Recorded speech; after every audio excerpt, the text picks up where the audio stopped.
Welcome, guys, to another episode of Big Mike and Little Ant. I am Little Ant. This is Big Mike, and we are doing episode 20. Guys, it has been an awesome ride. We thank everybody who's been tuning in. We got a great show for you as well. Remember our format. We're going to do 8 questions, 4 from Mike, 4 from me, and then I'm going to do a book of questions, and Mike is going to do one of his versus questions. So, Mike, what do you got to say for episode 20, baby? Man, I'm super excited, man. Episode 20, we got there, man. It's a beautiful thing. Our channel, I noticed we probably got like 40 videos maybe on the channel right now too, man. Yeah, so I'm excited it's about growing, it. man. It's Videos, growing and growing. Yeah, guys, make sure you check out the playlist. It's a lot of content.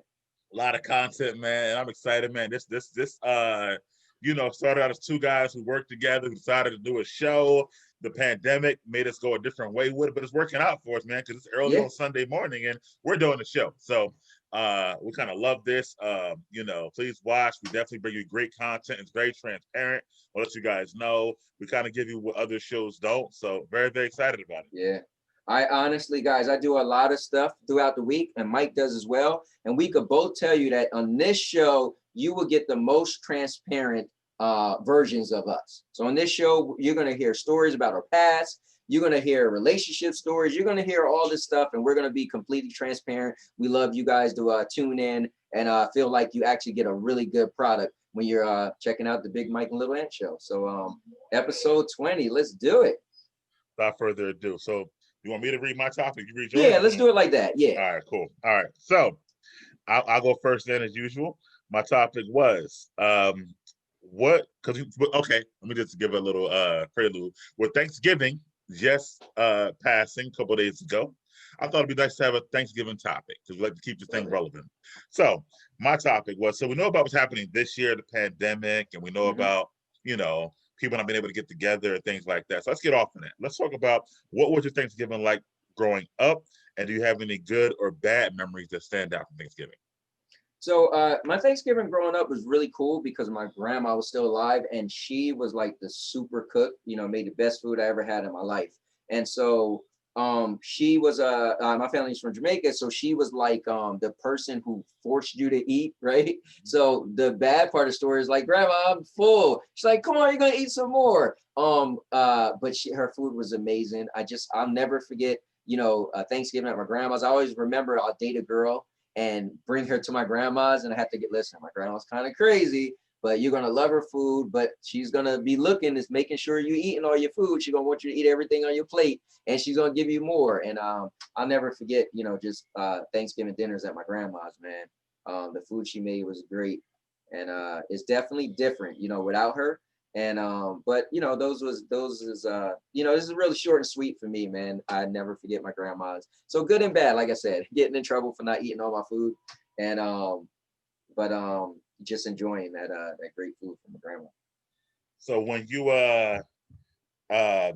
but besides the fact your grandma cooked, was like just you and your house family, was the extended family there? Yeah, so it was cool. So thank you for that too. So I could add some detail. So it would be my immediate family. But then my grandma, man, everybody loved her. They called her Mrs. G, right? And so she used to have a restaurant in Jamaica. So in New Jersey, she was a really good cook. She would the neighbors would come over. When I didn't live with her and I lived with my mom, I would go drive up to go see her. And we all lived in West Trenton, so it wasn't that far away. But my mom would come over, my uncles would come over, like I said, neighbors would come over. I would bring my grandma. Could I bring my friend? Everybody's like, yo, could I come stop by your grandma's? I would have some of my friends just show up, to my grandma's house to get a plate. And my grandma cooked so much. It was just pretty much like everyone was able to eat, and we still always had extra food. It was awesome. That is awesome, man. That's pretty cool. Yeah, nice.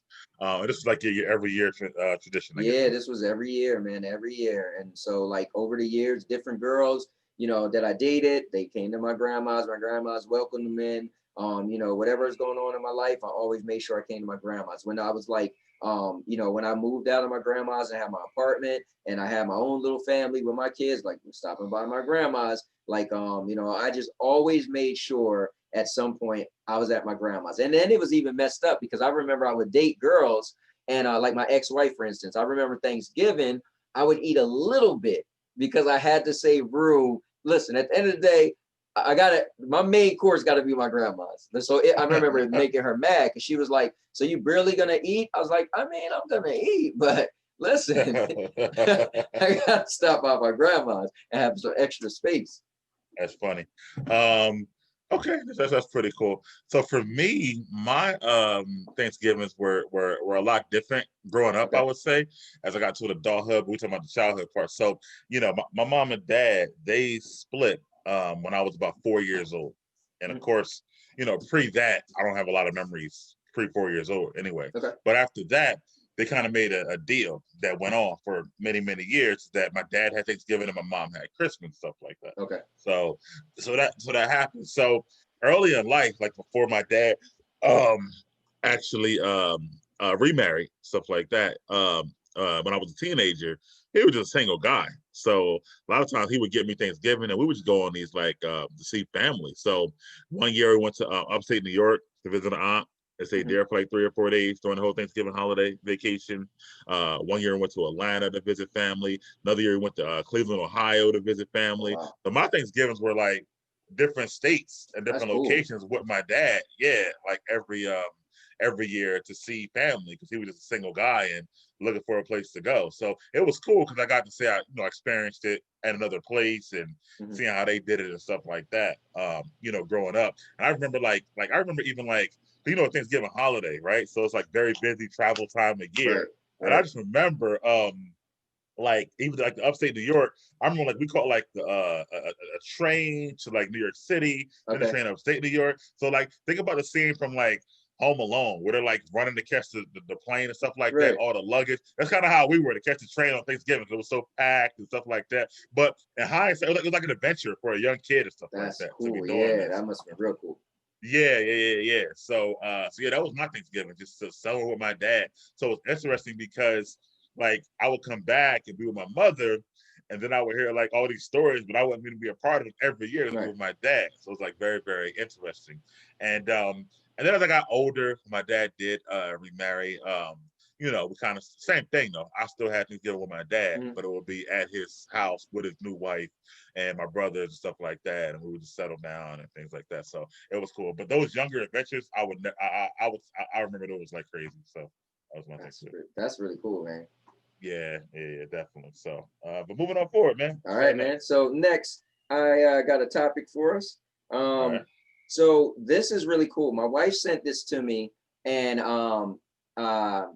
we talked about this the other day on the Sandy Anthony show. But I was like, this is something I want to bring up to Mike because it's so cool. So it's a little bit. It's called Three Love. So hold on. Shouts out to Sandy Cheeks. Thank you, guys. That's my wife. It's a little bit to read, but I know you're gonna value this, and I want to hear your take on it. Okay. So let me pull it up, and like I said, I thought it was really cool. So okay. All right, so here we go. All right, so I'm gonna go into it says, we fall in love with three people in our lifetime, each one for a specific reason. First love. This love often happens at a young age. You eventually grow apart or call it quits over silly things. When you get older, you may look back and think it wasn't love, but the truth is it was. It was love for what you knew love to be. Remember, three different depths of love, right? So the first love, is, a young love pretty much, right? So second love, the hard one. You get hurt in this one. This love teaches us lessons and makes us stronger. This love includes great pain, lies, betrayal, abuse, drama, and damage. But this is the one where we grow. We realize what we love about love and what we don't love about love. Now we know the difference between good and bad humans. Now we become closed, careful, cautious, and considerate. What it says, exactly what we want and don't want. So now we know exactly what we want and don't want. So the second love, they're just saying is like, that toxic love, right? We'll just leave it at that. So now the third love, this one comes blindly, no warning. It creeps up on you silently. You don't go looking for this love. It comes to you. You can put any wall you want, but it will break it down. You'll find yourself caring about this person without trying. They look nothing like your usual crush type, but you get lost in their eyes daily. You see beauty in their imperfections. You hide nothing from them. You want marriage and family with them. You thank the universe for them. You truly love them. So let me just give some context real quick. I was when she told me about this, I had to think of my life, right? And think of like, okay, well, I was married 3 times, right? So is that my 3 loves? And I realized not really. So what I realized was my kid's mom, or my first wife, I met when I was 17. And then we ended up getting married when I was 18. And then we had 3 kids and we had a toxic relationship. We went back and forth, but I realized that was my first love. I was young, inexperienced. We was both ride or die, but we had a toxic, but it was young, right? We learned a lot about each other. Then I realized my second wife wasn't my second love, right? Because it was, we was only married for less than 2 years. We was together for about 5.5 years. But what I realized is the girl Jennifer that I dated, that I proposed to twice, that we went back and twice. Right. We went back and forth. I broke up with her every summer. She was super jealous. That was my second love. That was my toxic love. That was my I can't be without her, but I don't want to be with her love, right? Back and forth, right? And then I realized that my wife that I'm with now, like when I first met her, I was engaged. I wasn't even looking for anything, right? And she wasn't my type because I'm not the biggest fan of Spanish women. And I thought she was Spanish at first, right? So I was just like, chick is cool. But then it was like, man, she's really cool. I started to hang out with her because she lived near my job. We would go to lunch breaks together. I'm like, yo, I like this chick, but again, I'm engaged at the time. Then I got married and she had a boyfriend and we just stopped talking, right? And so then we end up coming back around and getting together and being together and getting married. And it's like, I can't picture not being with her now, you know what I'm saying? So I'm like, wow, it's so crazy when I thought of that 3 love thing. Obviously it might not apply for everybody. Again, I'm 44, so I'm a little older. So I definitely had, a lot of relationships over my lifetime, but so what do you think about 3 loves in your life and stuff like that? I mean, can you actually pinpoint? You don't have to say names. Yeah. Before I get to that though, so is it because of your first wife you didn't like Spanish women anymore? Because isn't she Spanish? Yes. Oh, okay, gotcha. Yeah.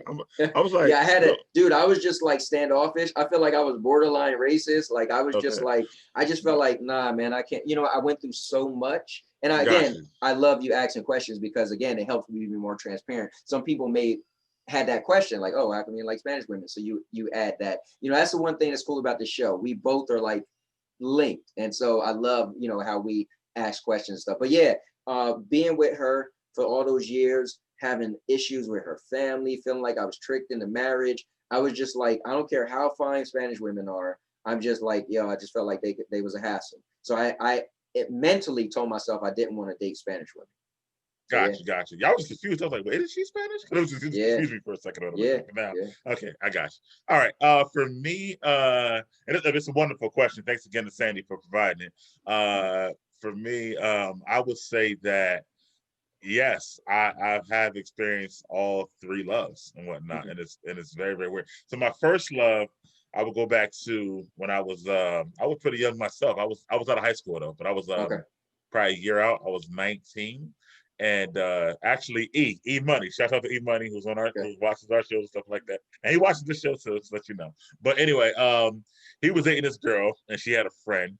You know how things go back in the day. So when I was with E, and then E was I hooked you up with the friend and whatnot. So the crazy part about E was that E kind of double booked her. So he was hooking me up and his cousin Dante up at the same time. So the crazy part was that we all go to like the movies in the mall. So me and Dante are both trying to pursue this girl while E is with his girl and whatnot. So I don't know.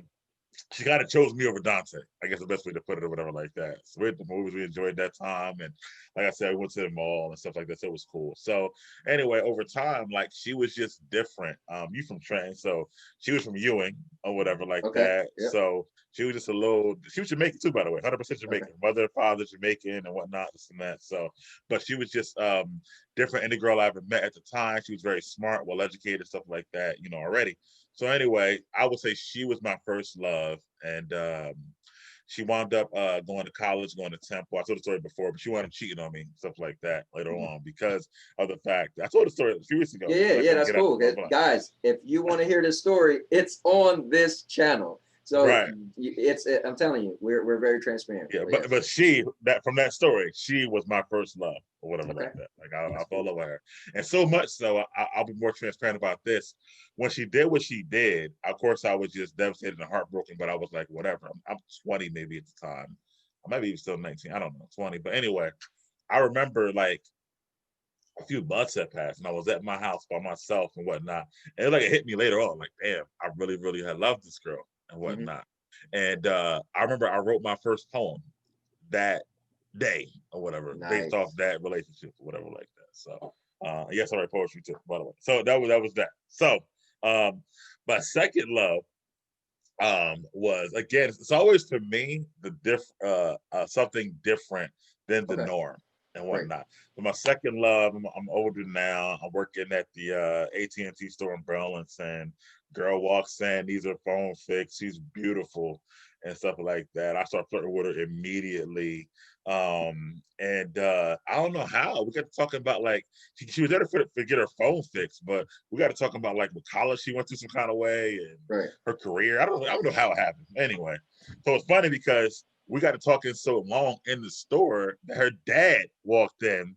And I didn't know he was waiting for her. And he was like, what's going on? Taking so long, a lot of that. So it's kind of awkward. But at the time, right, I didn't have her number yet because I was just been chopping it up. But I didn't want to ask in front of her dad. So it was like a weird situation and whatnot.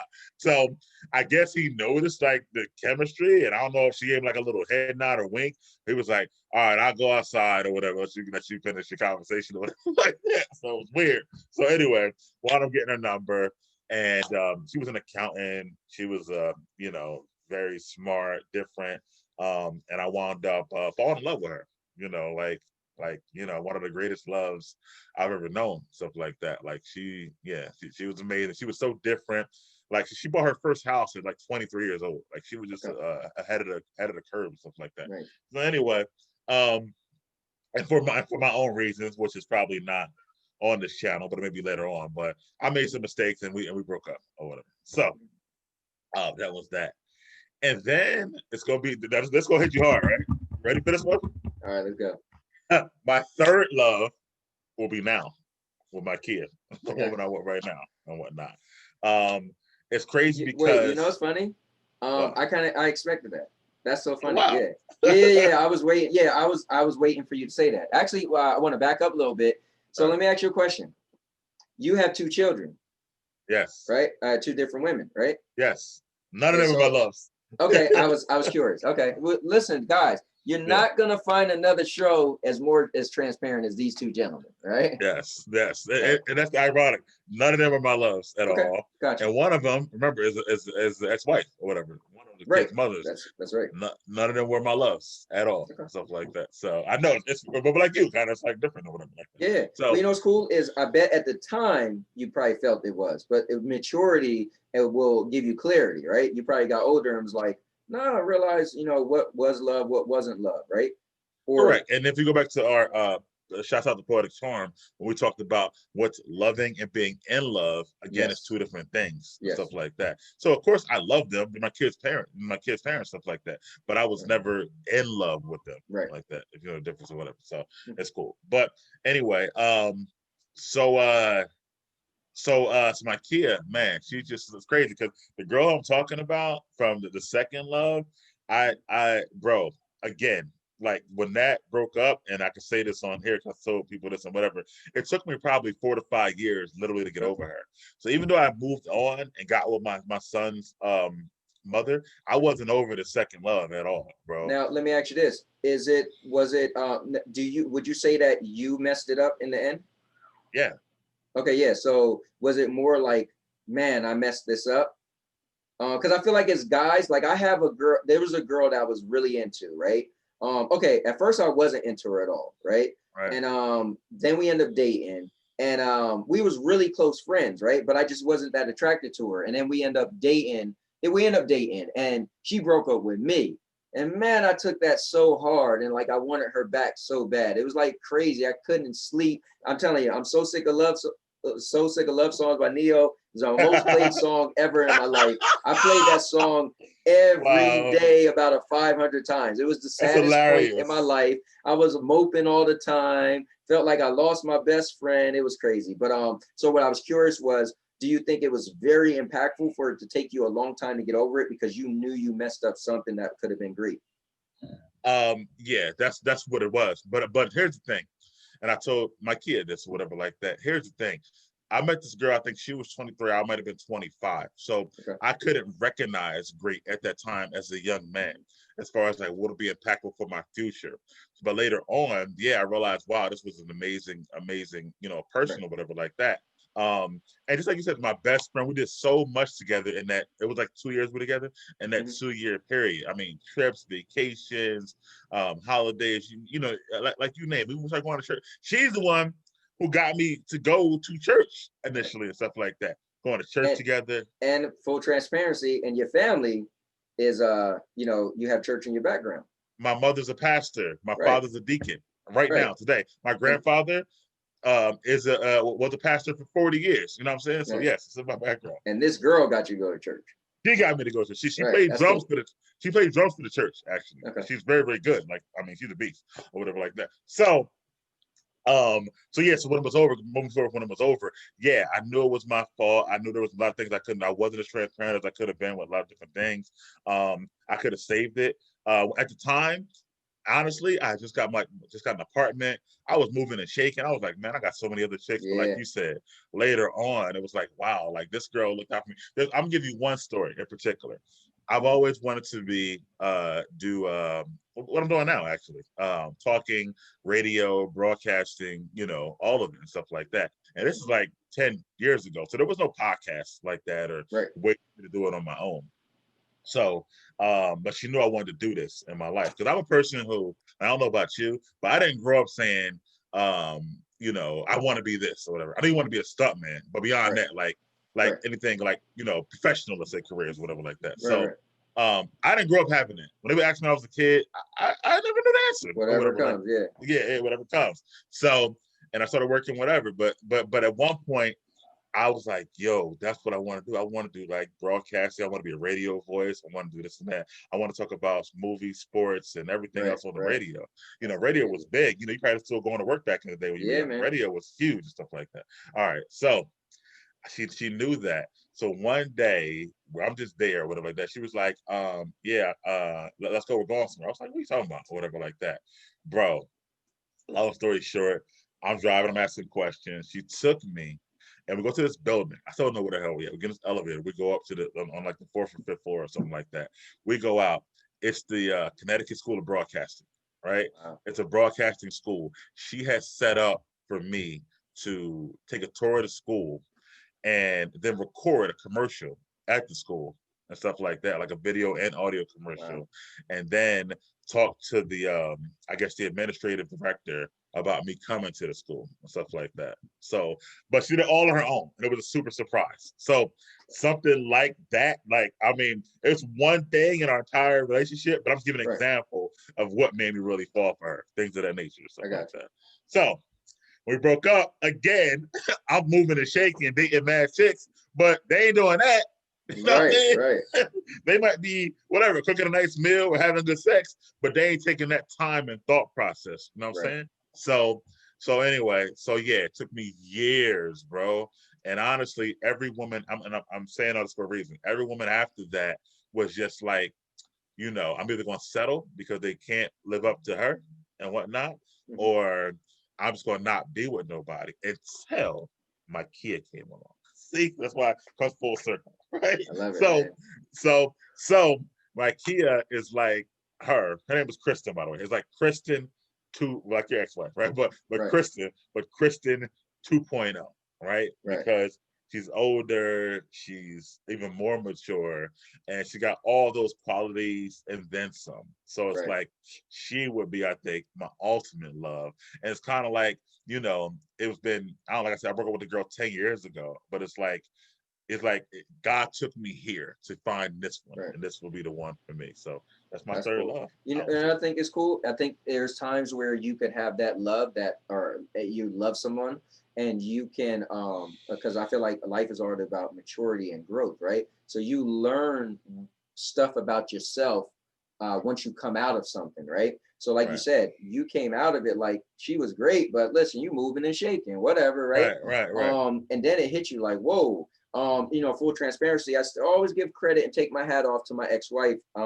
Not my kid's mom, but my ex-wife that I was married to for a short period of time, because she was a really good woman too. And at the time I was moving and shaking being married. Like, you know Right, what I'm saying? But right. it's what was cool was the good stuff I liked about her and I thought was cool. It gave me the full transparency where I'm at today in my relationship, because she was made a lot of money. She was real family oriented. She was a really nice girl. You know, she was everything a guy would want on paper. And I prayed for her so much, you know what I'm saying? I was so happy when I found out she got pregnant, so happy when she got remarried, because I felt like I took that from her. But what I have now made me realize that she was great with everything, but there's a reason why I didn't have that deep love for her. Right. And it's just something about what I have now that made me fall in love, where I just loved her. You know what I'm saying? So it's really cool when our past, my old pastor said this one thing was pretty cool. He was like, when your past shows up, you know you're at your future. And it's like, you ever have times where somebody from back in the day try to hit you up, and then it's like you realize like I Man, remember this one all the girl was, time. yeah, and you To realize this like, day. nah, I'm good. I'm good. You Right, showed up, I know I'm good. right, Yep, where I'm right. at. But Yeah, with her, man, I will say, like, bro, I mean, it's, you know what's crazy is that I did try to reach out to her through emails. I'm talking about 10 years ago and stuff like that. right.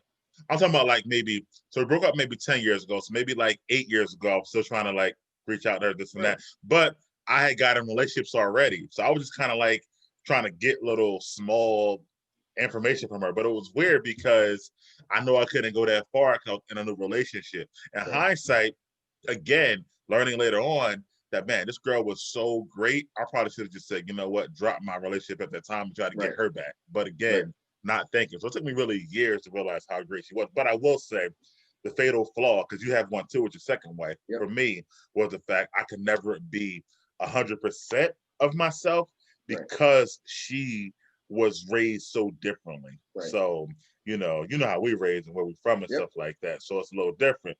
But with her, I felt like I had to like tone down myself just to kind of Okay. be with her. So even if she had great qualities, it still was something or whatever like that. Where Gotcha. it's always gonna be something. But It's I always gonna be mean, something. with my kid, I can be that and more. So I think it's just like, so I look at it like this. I know you got your thing or whatever like that, like whatever Mhm. how you whatever you said. But I like to see your your first love, and then it's the one that got away. Is what I like to Mhm. say. Mhm. And then it's your ultimate love. So Right. she would have said the one that got away, but my Cool. kid's my ultimate love, I would say. That's cool. Yeah. Cool. So moving on Yeah, we forward go though, into bro. the one that got away real quick. I see the problem is I didn't date her that long, but one of the best relationships I had was one of the shortest relationships. I dated this girl in Florida, and she lived in South Carolina, and so when I moved to Florida, she was only there for the summer. And so I met her, and like, man, I fell for her so hard. And she did the really cool things like surprises. Like, I got some of I love doing surprises, and kind of got that from her a little bit. And but I thought it was better for me to break up with her and get back with my kid's mom, because I felt like it was a family thing. Let me move my kid's mom to Florida, make it work. And literally, my kid's mom was in Florida for a month, 45 days, and then it just didn't work. And she left. And I was like, man, I ruined this for her. And at the time, she was like a good stand-up girl. She's like, listen, you left me, and I'm not going to allow you to hurt me again. So she wouldn't take me back. And I'm like, man, I feel like she was the one that got away. She had this Southern hospitality, really funny girl, nice Uh, person. But it was so long ago. I was so young too. So you don't know. You know what I'm saying? yeah, that was a great question. Great Yeah. question. But All right. What's next, brother? let me move on to that. It is Big Mike question.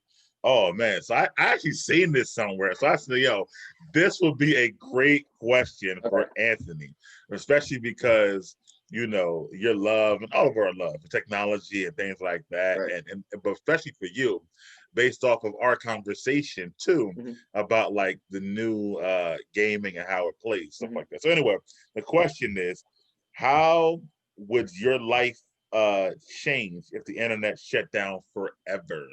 So I seen that, and I didn't want to put much thought into it because I wanted to be more authentic and just talk about it here. So when I read your things, I was like, oh, I gotta save that. So actually putting that through my thought. I don't know, man. So just to say something, when I watch, so again, I got this from All Def Digital. Shout out to them. So it was all different type of answers. So one person was like, "Yo, like I would be broke. Like I don't make any money outside of the internet right now." So it's funny how for some people they wouldn't know what to do. And then one person was like, you know, like I would be bored as hell. I don't know what I would do. So anyway, keep going. You keep going. So yeah, the first thing came to my mind is my pastime, right? So playing video games, doing podcasts, doing shows, you know, using that. We use the internet for what we're doing right now. If there was no more internet, I mean, I didn't even think about the money side. That's a whole different thing. Like, okay, so I mean, you know, a lot of people go back to cash where you had to, you know, go to the store and hand cash, you know, so you pretty much you know, you pretty much sold somebody something more. There would be less services and there would be more actual goods. But personally, for me, I always said this: when I get older, I will be really upset if I get arthritis or something or go blind, something that'll stop me from playing video games. So, man, if you take away the internet, man, and I'm a multiplayer guy too. So like a lot of people are like, oh, like this new game Cyberpunk's coming out, Cyberpunk 77. Everybody love it. I'm like, but it don't have a multiplayer right now when it comes out. I want to play with people. I like to interact, right? I like to be competitive. So I could go back and get an old Atari or Nintendo where the internet didn't matter. Or But Super Nintendo or PlayStation 1 or 2. Right. But eventually it'd be like, for me, I want to play the game where I could play with other people. So I guess it'll go back to where you just had to play with people in the house right next to you, which I did last night. My son, my nephew, and my daughter's boyfriend, we was up like 3 a.m. playing Streets of Rage 4 side by side. Everybody had a controller and it was cool. It brought me back to back in the day. So I guess my pastime would have to go to that type of stuff, where you just hook something up to the TV. You didn't have the internet to take you online and make everything vastly out there. But man, I don't know, man, if I could. My life has gone without the internet. I don't know. It'll be rough for me. That really was a great question. That was a really good question. I don't. My life as you know it would change like 90%. Okay. Wow. That's because crazy. I don't like. Yeah, I mean, just watching TV, right? I mean, oh yeah. You know what's crazy to me is for you to say that, somebody who's much older than me. So you literally like, you know, grew up before the internet even was thought about. Correct. You know Correct. You know what I'm saying? So you're kind of used to it. So it's amazing how that kind of took over your life at this point. Yeah. You know, Yeah. that You know what it is? It's I was into gaming, and I think I said this on Mental Theater yesterday. Okay, shout outs to Mental Theater. You guys should check that out. It's also in the playlist. But I said that my friend when I was younger, because we had the topic of what video game system was your first? Mine was Atari. So my friend when I was younger, he was more fortunate than me, right? My mom was a single mother, you know, 4 kids. He lived with both his parents, was together and married, and so he got all the video games. He got, you know, back in the day, Nintendo and Genesis, right? Sega Master System. And I told myself, when I get older, I'm gonna have and I get a job, I'm gonna buy all the video game systems. And as I got older, I had all the systems. Everybody came to my house. Oh, we're going to Aunt house. I had an apartment. I was older than my friends. And so I got so into gaming that technology for me, I kept like as technology advanced, they always wanted to bring something new with video games, right? So it's kind of cool when you see technology, then video games advance. And so even though I grew up when like I didn't have a cell phone in high school, you know what I'm saying? Right. I didn't have a computer when I was like a young adult, right? So technology for me kept jumping because of video games. Video games kept me in the loop, so to speak, you know. Gotcha. So it's kind of cool like that, you know. And then I got into cell phones, and then I got into like, I got my fold-in phone, right? Right. But I mean, you can see it like this. Yeah, there you go.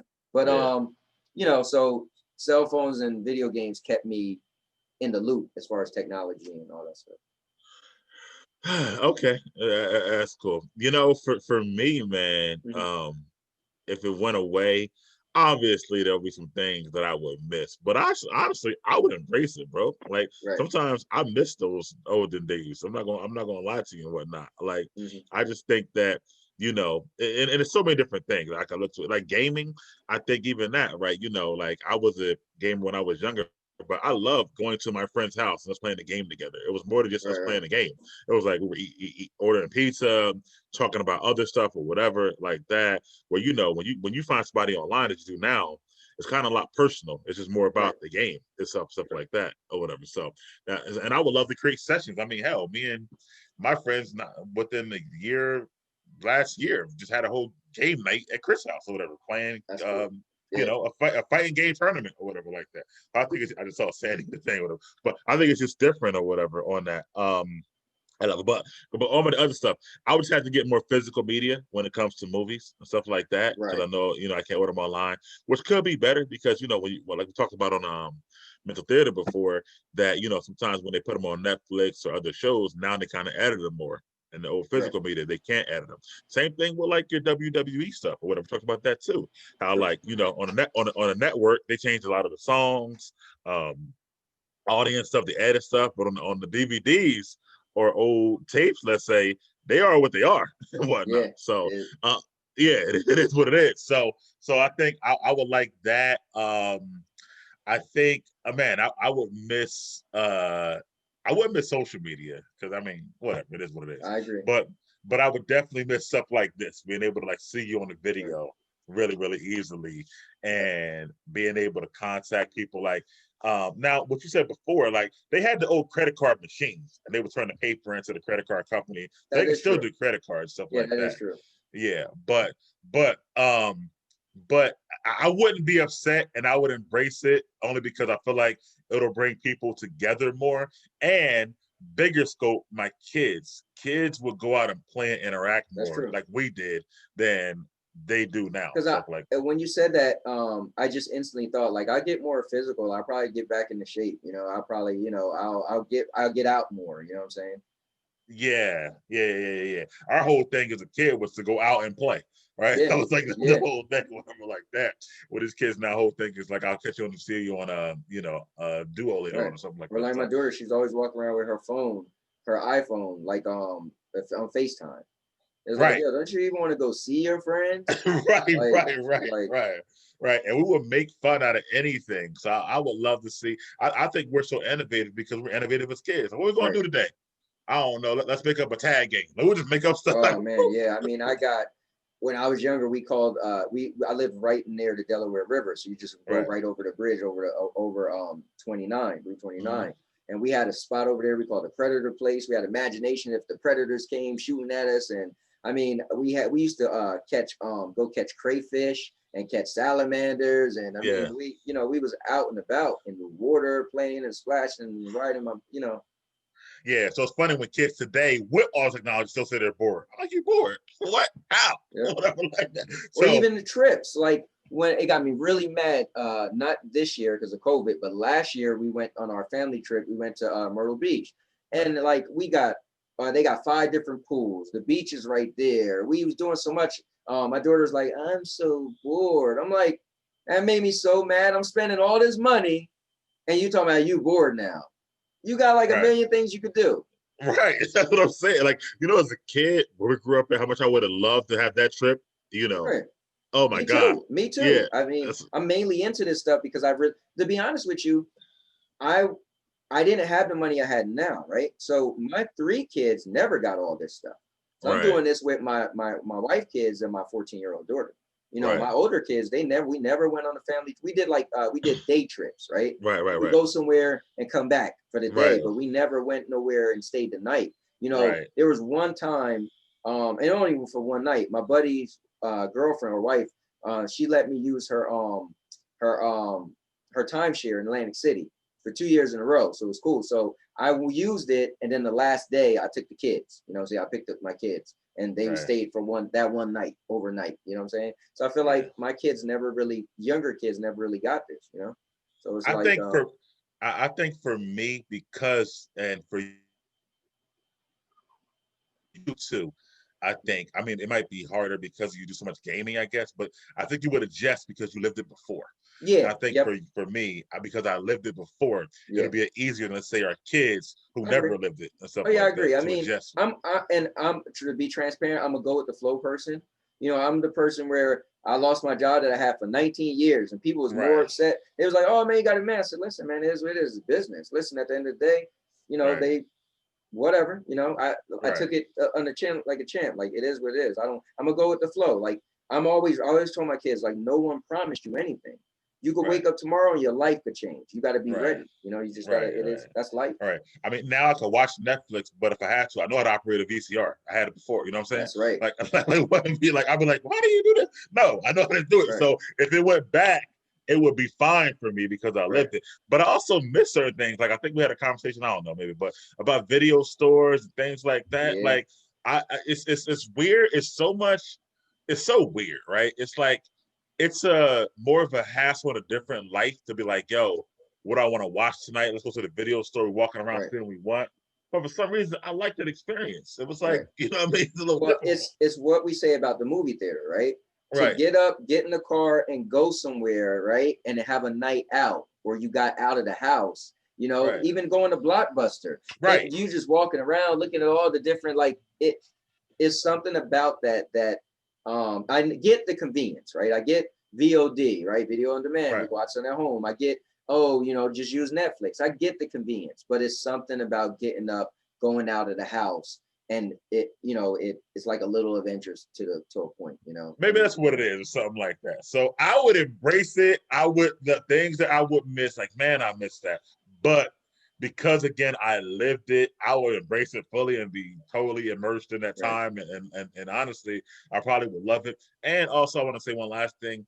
I think that it's crazy. Like social media is great, but I think I I, I kind of miss a little bit of time where we didn't know everything about every Yep. celebrity and every I agree. athlete and every actor and stuff like I that or agree. whatever. There was a little bit of a mystery and transparency about that, or even take it further, every wrestler or every Yep. thing like that. There Yep. was a little bit of a mystery and stuff like that, Yeah. especially with That's wrestling, because their and whole that's thing was to keep it alive at first And or whatever. here's the cool thing is personally, like I used to watch Wrestle Talk TV, the show, but they do Yeah, all these spoilers. I literally stopped watching about 2 years ago because I would listen to the spoiler, and not that spoilers are it maybe not, right? A spoiler means that it could be true, could be not. They could have that plan, find out it got spoiled and deviate, right? But I would watch a match with the spoiler in my mind, and the spoiler wouldn't happen, I'll be upset.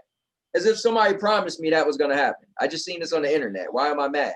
So I literally stopped watching spoilers because, like you're saying, is like some stuff is better left to a mystery. You know, some like you social media lets you know everything, right? Something happened, bam, you know about it. yeah. Like I watch when I watch shows a lot of times, like certain shows, I know like if I don't watch it when it comes on, I'm gonna get spoiled some kind of way. Right. Like this like Avengers Endgame, prime example, man. Like I saw it when it came out, but bro, the next day somebody was putting like, and just to be assholes, they were like, spoiler alert, Iron Man dies, and I was just like, Right. bro, that sucks for I people. mean, look at For this, yesterday with mental theater.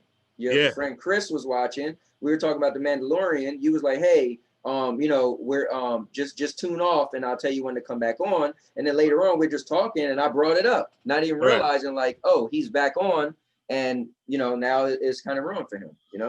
Yeah, or whatever like that. And I'm just like, yo, it's crazy. So I would love to bring it back, go back to a time where we couldn't find out those spoilers, and it was like Yeah, because I think you were amazed by so much or whatever like yeah. that. You know The what I art of mean? surprise.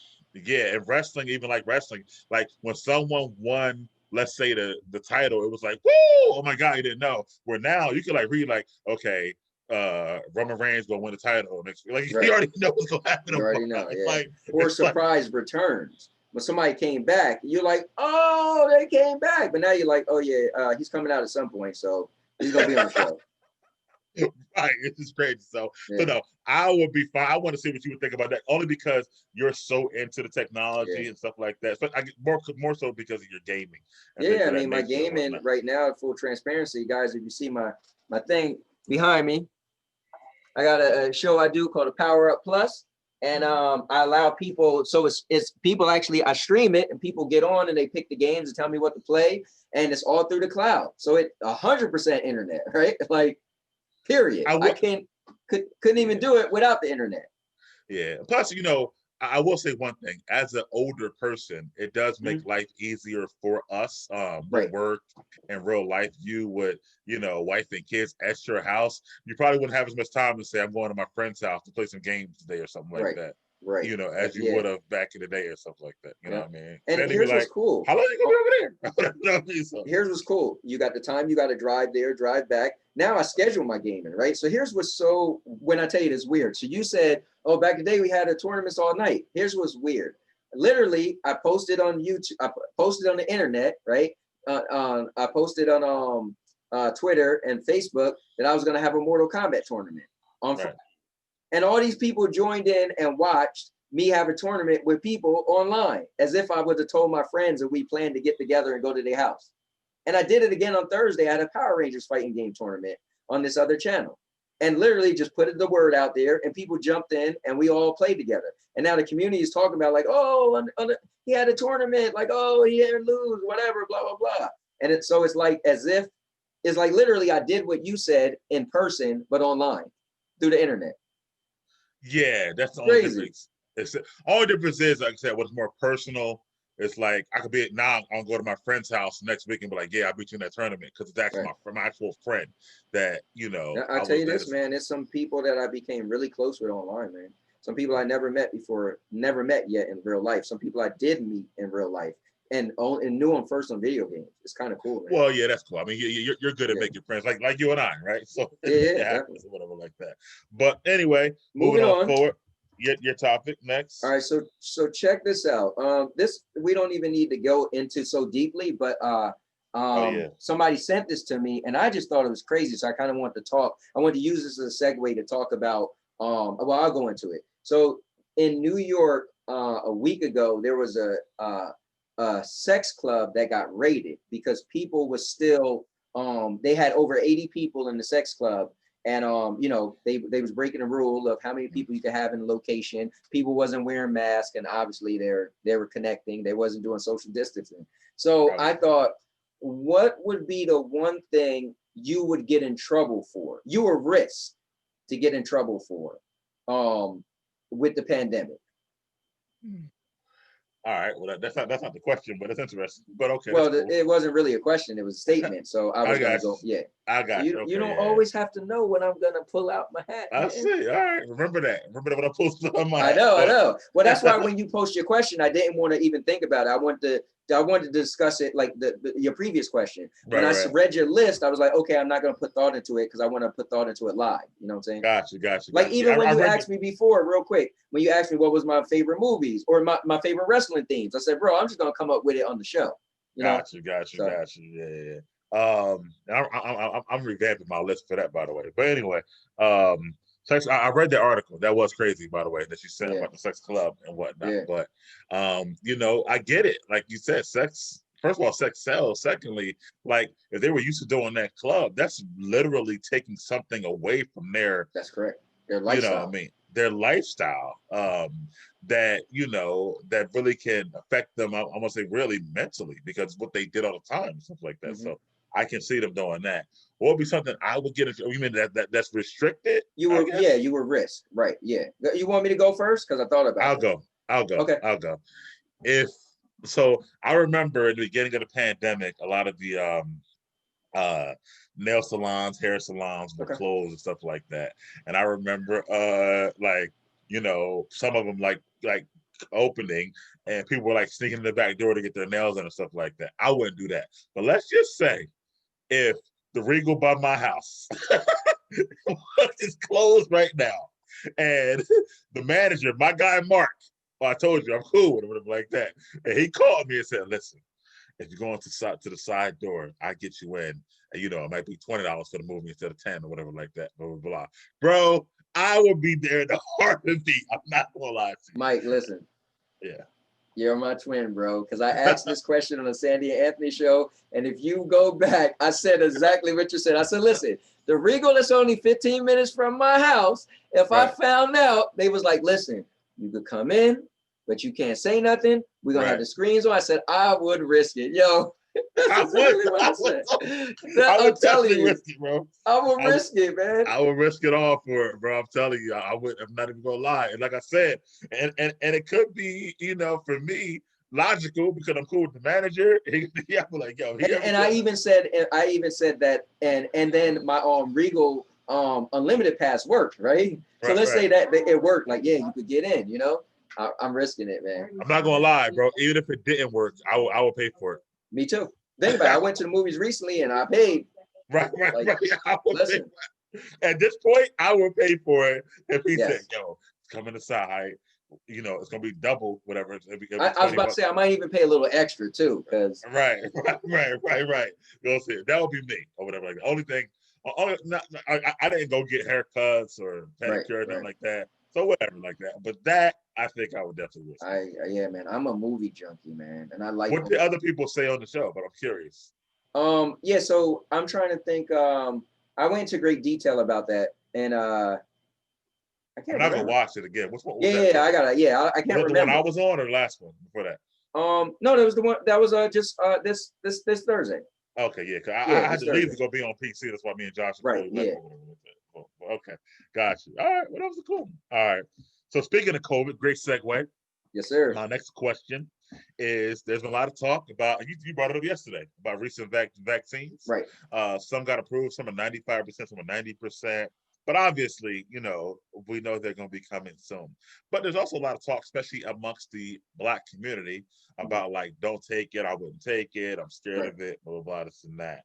Do you have any hesitancy for yourself or your kids about taking the vaccine when it's able to be given to the public, I guess? I do. So I got to go a little bit in my background. So I worked at a market research company for 19 years. And when I first started there in 2000, I was it's called a research interviewer. So for 6 years, I was a research interviewer. So my job consists of me going to work, having appointments on my desk to call doctors and ask them questions about pharmaceutical medications. And I asked them things like, what's the long-term side effect? They had a rate from 1 to 10, 1 being not at all, 10 being extremely, stuff like that. And I remember, I think it's called Yasmin or Yiclesa, one or the other. It was a oral, birth control, pretty much, right?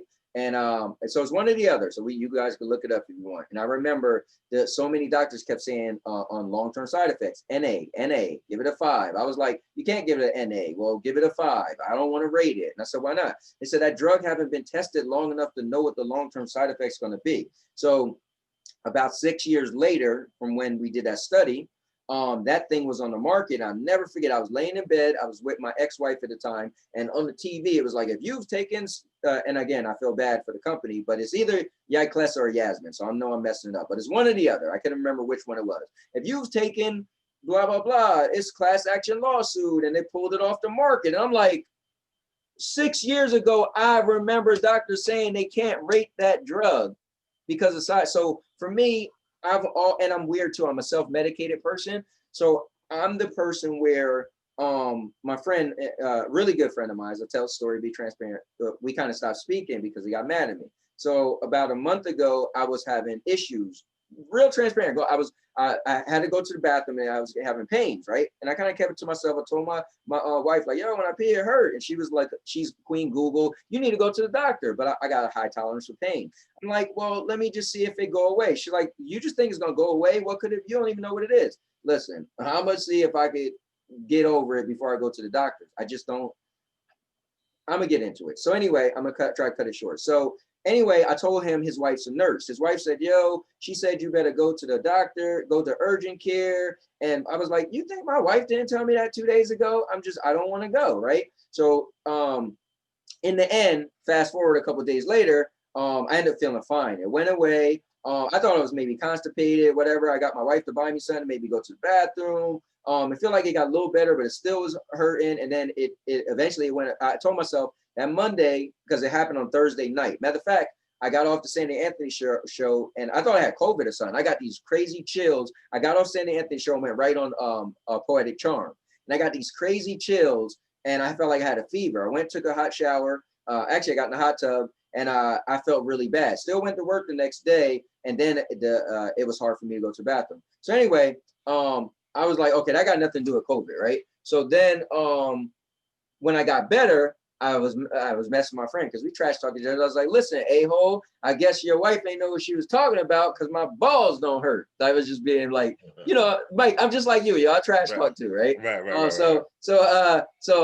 you know, like me and you, we like whatever, but I know him from a long time. So I act like you, like, you know how you like, so I was just like, you know, so I went all in. So he got really mad at me. He was like, oh, well, and mind you, his uncle had just passed away. They found his uncle, you know, so he was like, well, they found my uncle dead. And, you know, if he went to, I was like, at the end of the day, I got nothing to do with you and me, whatever, right? So long story short, that's my personality. So if a vaccine came out, I'm not taking it. I don't take the flu shot. Now my kids could take it, but I feel weird because I feel like I worked at a job and heard for a very long time that there's a lot of medication they don't do the side effect. Like, again, this drug was out for 6 years and then it ended up causing issues, right? So they was taking oral contraceptives, right? Birth control pills, right? And 6 years later, right? You know what I'm saying? So for me, I'm always weird. I feel like. So would you have your minor daughter take it, who doesn't have control over her own what she takes, stuff like that? Yeah, I'm not that weird. Like if I feel like if they really felt like it could be beneficial, they did studies, they said it's gonna help people. If you go out and somebody have COVID and they're near you, she won't catch it. I really talk to her about it and say, listen, me personally, I'm not gonna take it. If you feel you should take it, if her school says she should take it, because remember back in the day you had to get a tetanus shot, right, and stuff like that. You even still got to get physicals nowadays. So yeah, I would let her take it, you know. But me, I wouldn't, you know. Gotcha. But that's just me. That's just because I got this. Oh, what if I go to the doctors and all of a sudden I feel fine? And a quick story. My ex-girlfriend, that girl Jennifer, her brother was fine, right? He worked at a warehouse. Somebody ran over the tip of his toe with a forklift, right? They said, oh, you know, you have to go get it looked at, right? His job, because it happened on company property. Went to the doctors. The doctor's like, you got to get emergency surgery right now. You have kidney failure. He's like, what? Nothing's wrong with me. So to this day, he had 2 kidney transplants. You know, he's like, you know, doing pretty good now, but like out of nowhere, they was like, oh, and to this day, I was like, really? Like nothing was wrong with him. So I'm scared. Like I'll be the guy to go to the doctors, feel perfectly fine. Hey, and they be like, "You're dying of cancer," and I'd be like, "Really? Am I really?" One thing about the doctors, like the mechanic, they're gonna find something. No matter if you think everything's great, you think my car is great. They be like, "Nah, you got this wrong, that wrong, that wrong." Last night we were talking, and they were talking about, my wife was talking about her daughter, like, oh, you know, she always gets straight A's, and all of a sudden she got a C, and she felt like maybe I'm dyslexic, and I'm like, because you got a C because you're a straight A student, like get the hell out of here. You need to study more. So they went to the doctors. Doctors like, no, she's not dyslexic, but she got anxiety. She should take some medication for anxiety. I said, listen, I worked in a pharmaceutical company for a long time. You do realize that doctors make money off of prescriptions.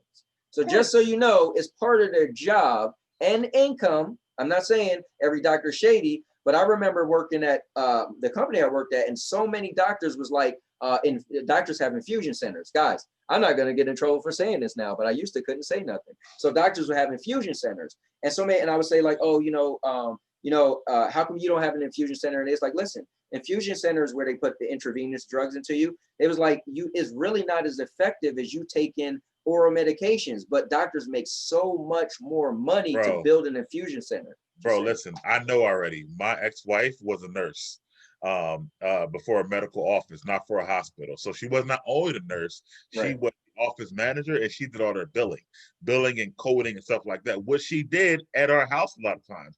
And she told me the ins and outs about how they bill for certain things to make the office more money, how they got to include, like you said, certain things just to get more money. Like, it's like listen. But guys, a doctor's office is like any other business, right? A restaurant, a movie theater, a shoe store, they have to drum up more revenue some kind of way. So, like Anthony is saying, they will find something, give you something. That's why they ask random questions. Have you had a flu shot? Have you had a tetanus shot? Because if you really have nothing wrong with you, they gotta be able to code that visit to make more money some kind of way or whatever like that. So you are 100% correct on that. And then, you know, also there's relationships, right? So I want to talk about that too. So if you go to a doctor's office and let's say you have a little slight pain in your knee because you might have fell, they might send you to a freaking knee specialist or bone specialist because it's like, you might be fine, but they got relationships. So it's like, I'll send you people if you send me people back and forth. So they have to do that as well and give you a referral, quote unquote. Yeah, perfect example. My wife has a friend who's a nurse, right? And some years ago, I had messed my knee up. I could have tore something. I'm not sure what it was. My knee was swollen. Her friend came over. She said, listen, Anthony, I know you don't like going to doctors, but I'm a nurse. There's no way that fluid's going to come out unless you go to the doctors and get it drained. I was like, listen, and I'll just see how long it takes. I'm not going. She's like, well, you're going to wait as long as you want, but watch. Bro, I kid you not. I ain't never go to the doctors, and the fluid went out of my knee. And she's a nurse. She was a nurse for years, still a nurse, and told me medically, you will have to get that drained. Yeah, I'm not saying I don't trust certain things, but I'm just saying that. But they do drum up business. I'm gonna let you know right now. People don't understand that and whatnot. So, you know, it's something, and depending on the office, how bad they're doing, they can have you going every 2 weeks. You know what I mean? Just to say for check. There's people who go to the doctors for like, you know, weight loss. They're like, come back every 2 weeks. Let's see how you're progressing. Like what? Like I'm on scale at my own house. I mean, it's perfect example. My daughter, you know, be transparent. She lost her mom in April of this year, right? And so before that, she was going through stuff, even when her mom was alive, and she always like, I want to talk to somebody. So I said, fine, I wanted her to talk to somebody. I called my doctors, our office. They emailed me a list of psychiatrists for her to go to. And every time I called, they was like, I remember talking to this one guy, and he was like, yeah, so the days you could come is on Mondays. I was like, okay, cool. Well, I'll take off that Monday. He was like, well, no, if you don't have off Monday, it's probably going to work. I was like, what do you mean? I want to bring her so she can see you. It's like, oh, no, this is going to be a multiple visits. You ain't even talked to her yet. You telling me that, it's going to be multiple visits. You haven't spoke to her yet. Right. Hey, you try to sign me up for, anyway. But yeah, anyway, so moving forward, so for me with the vaccine. So here's my philosophy. No, I would not take it, especially when they tell me stuff like 90 and 95%. Secondly, again, I do worry about not only short-term, but long-term side effects. But here's the philosophy I think about.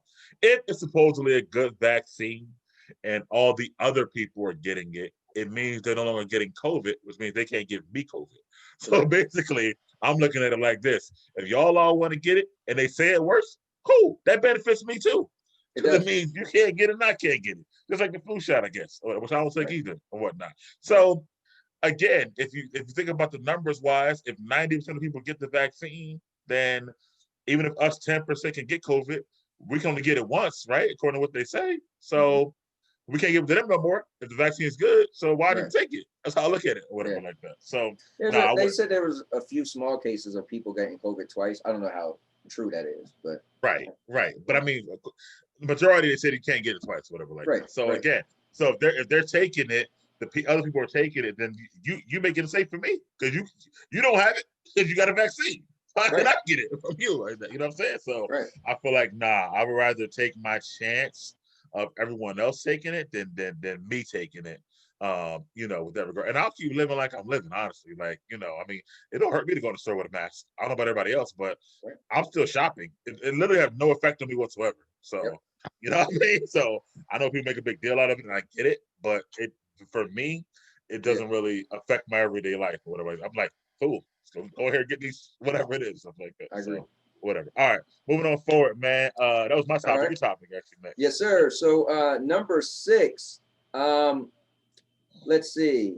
This was funny. I seen this, and somebody sent me this article, and I just wanted to discuss it with you. You know, because we talk about everything. So it says when he leaves office, can ex-President Trump be trusted with America's national security secrets? So I kind of laughed about it, and I was like, I didn't think about that, but people said he was so close with Putin. Like, could that be a thing? Now I felt like somebody's like, oh, well, maybe he could just put stuff out online. Like, no, first of all, he'll get in trouble for that. So he'll have to, it'll be some backdoor, hey, United States have such and such. But and this doesn't have to get that detailed, but what do you think about that? Like, did that, I mean, that never crossed my mind, but now I'm like, oh, wow, that'd be crazy. I don't worry about stuff like that, but that's a possibility. I don't know what secrets can be used against us. I think because of his actions in the past and even right now, his refusal to accept that he lost, and you know, said earlier this week, like I'm only going to let Biden in office if he proves that he really won the election and blah blah blah blah. I think stuff like that. I think America will actually have extra people watching him. Okay. He don't even know about stuff like that. So could he be trusted? Is the question. Probably not. But I think Biden and his office will know that and be like, you know what, like at least for a few years, let's watch this guy and see his steps, because he's also operating off of emotion right now because he lost and maybe like revenge mindset. So I think in the beginning for a few years before he kind of gets back into, because at the end of the day, remember, he's a businessman, right? Yes. He's a businessman. He's a icon and media and stuff like that. So I think eventually he'll sink his teeth right back into that and whatnot. Oh yeah. I think he's gonna be I think he's gonna be richer than he was before. I personally said this guy, if he write a book, it's gonna be like the quadruple bestseller. People who don't like him gonna buy it. People who like him gonna buy it. If he do a show, I'm watching it because I know it's gonna be the craziest stuff you heard. Like, yeah, so yeah, he may back in WWE. Who knows? Whatever like that. Listen, he might be. They say him and Vince are great friends, honestly. So yeah, I mean, remember he appointed Linda McMahon, Vince McMahon's wife, as in office. In office, whatever like that. So yeah. I could he be trusted? No, but I think that we'll watch him a little more over the few years at least to make sure he's not doing nothing crazy.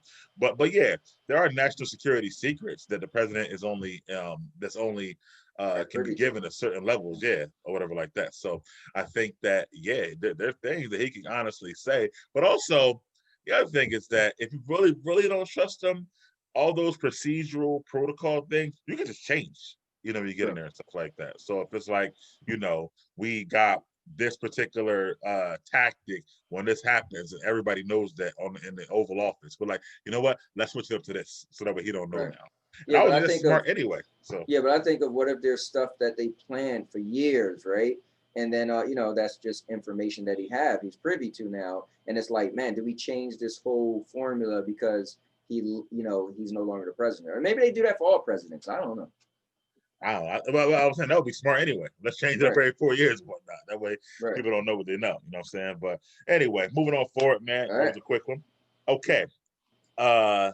If you could join a celebrity in their field or team up with them for a collaboration, who would it be and why? So I used to like to rap, right? Okay. And somebody asked me this question. This probably should be a question on here, but somebody asked me last night if you could have someone play you in a movie, who would it be? And instantly I said T.I., right? Like, he's short, I'm short. My mom is always like, oh, you look like T.I. So I would like to do a song with T.I. That'd be kind of cool. Like, I'll pull out my old, I was more into freestyling, but as I got older, I didn't like to write. I was always good at just coming up with stuff. But as I got older, I was like, man, I got better at writing. I was like, oh, I would, even now, if you're telling my kids, like, let's write a song together. Let's make a song. Like, so I would like to write a song, and me and T.I. do like a collaboration. That'd be kind of cool. Okay, that's cool. We should make a song one day. That'd be we should. But that's you know what's funny? I thought when I wrote this question, you would have said wrestle with Stone Cold, like be a tag team partner or something like that, or whatever. So that's what I thought. I mean, something like that would be cool, but I know the legitimacy of it. He's past his prime. He's not who he used to be. I'm not in shape where I would be doing crazy stuff. You know, it would take me. I mean, it would take me a while to get back in shape for something like that. Right. But yeah, I feel like I would love, like, if Stone Cold's in his prime, that'd be cool. But right now, I don't have a wrestler where I feel like, you know, one thing is I was always like fit. Like I could say like, hey, I actually fought at the Tropicana in Atlantic City before in martial arts, right? So that was cool, right? That was something you can't take from me. But as far as rapping, I guess the coolest thing I did, and I felt like I used to be good. So the coolest thing I did was when I lived in Jacksonville, Florida, and I was on the radio station. I won that little my little session. I won, right? But how cool would it be? I'm not even into rap anymore, right? I don't even like rap anymore. But how cool would it be to, you know, go into the proverbial lab, you know, write something up, have a, you know what I'm saying? That's like, that'll bring out my youth a little bit, and it'll be a rapper that I really, really liked, that I thought was really good. And that would be cool, man. And it could be a song that'd be on the radio or something, or it's just like, it would be a cool, I just look at it like, wow, that'd be kind of cool. Now, I mean, I could say something like wrestling, but not really. You know, I feel like music lives on, right? So how many people are going to remember that time that guy Anthony Lewis had a match with Stone Cold? It kind of could get lost out there, but there's songs, and if we make a banger too, right? And it's just like, yo, I could, like, oh, that's my grandfather. You know, my granddaughter could say, you know, I don't know. I got you. Yeah, I thought, you know, I thought that was, when I made the question, I was like, I know what he's gonna say, but I thought I was wrong, cool. Whatever like that. Yeah. I would say, you know, I mean, my love is my I mean, I like music too. I would love to do a song with Jay-Z, but it's going to switch up from what you said. So, but that would probably be my number one, honestly. Jay-Z's my favorite rapper of all time, and I could spit some bars myself, and I would love to do a song with Jay-Z. But you never told me that. You always told me you sang. You didn't tell me you rap. Oh yeah, bro. You never told me that. You never told me that. Oh my God. Me, Chris, E-Money. I think you heard on the you told me that E-Money was real good. Oh my God, he's incredible. But we always used to rap and stuff like that. Yeah, like we used to do like ciphers, like stuff ciphers. Like, yeah. Oh man, it was so fun, bro. And I still can rap. And even listen, think about you in high school. There was this rest in peace. He actually passed away, but there was a kid in my school, and you know, we used to, like, we're from jokes, right? To actual like rap battles and stuff like that. Right. So I remember like at one point he wrote a diss about me, and I came back with a better diss, and it went around the whole school and stuff. Like that. That's cool. Great. See, that was like me at Job Corps. I ended up going to Job Corps. I was already out of high school for a little bit, and I went to Job Corps because I didn't have nothing else I was doing with my life. Job Corps was free, right? And it was a lot of people in Job Corps that was from jail. So that it was like they had a thing called prep. So like if you was in jail, you got to go to Job Corps or you got to go to jail. So they forced you to get an education, to get a trade or whatever, right? And so it was a lot of people from all over. The Job Corps is a melting pot, and we used to always get together in big circles, and everybody just waiting, and then you just jumped in after somebody. That's how we were. Yep, same thing, yo. Well, me, Chris is like Chris is like he got a weird flow, like kind of like the RZA from Wu-Tang or something like that. Oh wow, okay. Yeah. But he be having bars too or something like that. So yeah, it was a good time or whatever. So yeah, he was an early Wu-Tang fan. But yeah, look, man, we can do a collab anytime, bro. Dude, like you know how cool that would be? That would be dope. We could even, you know, it'd be cool if we could do a collab and then make it an intro for our show. That'd be cool. And you know what's crazy? Like, and I don't want to go off topic for a second, but we can actually get it done. You know, Trav, we used to work with, he's got his own studio and whatnot. And my friend Jeremy, his name is Jay Vaughn. Now, I gotta let you hear some of his stuff. He's really good. He just made a mixtape not that long ago, and I got like 2 of his songs. I'm like, yo, these like this should be. He sounds like Drake though. Like that's his thing. Like he sing and rap, but he got that Drake style. But he would definitely wouldn't mind like hooking us up with a beat or something too. But yeah, so I know people too, man. If we really put our heads together, we can make it happen. Listen, Trav got deals. He won't charge that much. You know us both or whatever like that. Your boy, whoever, we could definitely make it happen. Yeah. Oh, no. But anyway, but I won't take that because you already said rap. So I would say act a scene with Denzel Washington in a movie. Because again, like you said, that movie will live on forever. And stuff like that. And you know, I think that would be so good. A good scene, or like a meaty scene, not like nothing like small, whatever like that. But King Kong ain't got. But I would say act the scene with Denzel Washington and a major motion picture that went to theaters. Yeah, that would be mine. Oh, whatnot. Wow. So, all right. I thought it was a good question. You know, came up. Yeah, it definitely was. All right. So this is mine. Last one, right? Yep. Number 8 before we go into our specialty stuff. All right. So this is going to be kind of deep. So we was talking about this last night, and I was like, my daughter's boyfriend brought this up, and we just went on, and I was like, man, I got to talk to Mike about this. But oh, that was you? Okay, my bad. Sandy getting her credit. Shout out to Sandy once again. So the effects of children without discipline. So, man, let's go to this. So we were even saying, like, okay, so as kids now, I think a lot stems from the lack of discipline, right? Mm-hmm. So I'm definitely not, I feel like I'm not as good of a parent as I was with my 3 older kids, right? Because I feel like I don't have that extra discipline, right? I take my daughter's phone, she's still whatever, I don't really care, got all this back talk, you know. It was a different day and age of kids not being afraid of their parent, you know, being like, and when I say discipline, I mean just a little extra, like being more stern. The lack of discipline even leads into parents having too much emotional ties with their kids. For instance, feeling like, oh, I feel bad because I put them on punishment. Or when I was younger, my mom didn't care about my little feelings. Guess what? I deserved it. I got in trouble. Now go sit in your room or matter of fact, go to the store and buy me a pack of cigarettes. Like, for real. It was no like, oh, you know, your kid get in trouble, then you walk in the room and be like, hey, you know, like you want to show a little bit of sympathy so they know you wasn't that mean. Like, no, they need to know you're not that mean. They need to know you're not a joke. They need to know they shouldn't have did that anyway. And if I do that, I'm going to get in trouble. You know what I'm saying? So then some people say, oh, well, maybe then you're going to make a sneaky kid. Well, guess what? I'd rather you being sneaky than disrespectful. It is what it is. So, because we all did stuff our parents don't know about, let's be real. But I made sure, like, listen, man, I knew what I was doing. But I also know if my mom found out, it's going to be on.